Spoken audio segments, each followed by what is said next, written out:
Está realizando agora essas aulinhas para auxiliar vocês a realizar a atividade, tá bom?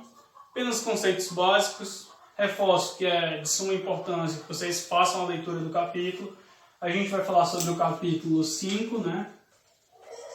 Vocês já deram uma lida nesse capítulo.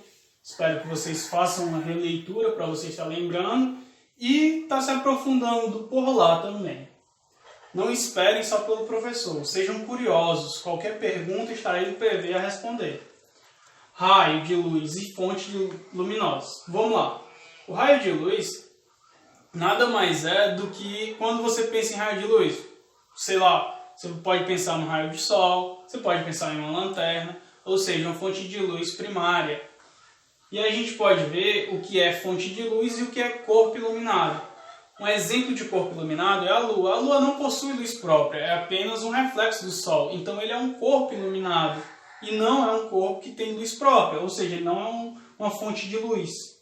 Não é uma fonte luminosa, ele sim é um reflexo. A gente pode observar também um espelho. Caso eu coloque uma lanterna acesa apontada para o espelho, você vai ver que ela vai refletir aquilo ali. Então, o espelho, a fonte de luz, no caso é a lanterna, e o espelho ele está apenas refletindo. É como que acontece com o Sol, tá bom? A gente tem cores primárias. A gente tem as cores primárias, o verde, o azul e o vermelho. Essas cores, a gente pode formar todas as cores que a gente conhece.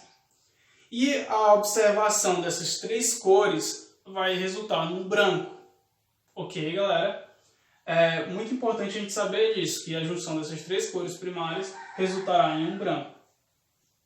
Gutenberg, é possível, se eu pegar essas três cores, misturar tinta com elas e vai formar a cor branca? Não.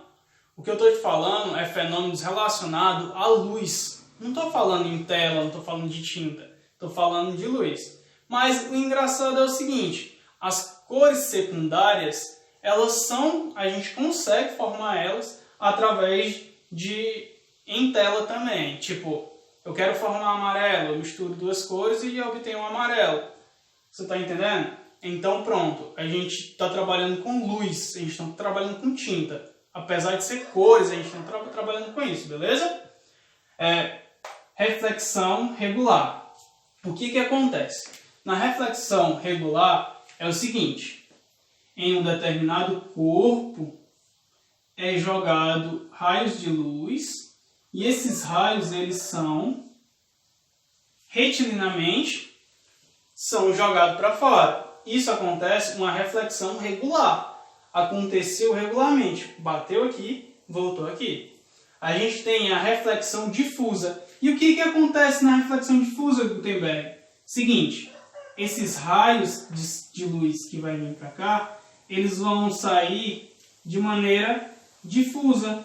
Vão sair todos bagunçados. Isso é uma reflexão difusa. A gente tem o fenômeno da refração. O que acontece na refração, Gutenberg? Seguinte, exemplo, dentro de uma parede de água, a gente tem raios de luz assim, e eles são inclinados assim. Então, ó, eles entraram dentro do corpo, eles tiveram uma refração, eles só se inclinaram para dentro do corpo. Aí a gente tem a absorção. O que acontece na absorção? Bom, a fonte de luz, os raios luminosos, eles não conseguem passar o corpo. Então eles vão ficar lá. O que acontece? Exemplo, a parede. Eu coloquei uma luz aqui na parede, ela não é refletida, ela está na parede, está lá. Beleza? Aí a gente tem a reprodução de cores. Bom, reprodução de cores eu queria falar para vocês referente àquele mesmo fenômeno que eu falei anteriormente.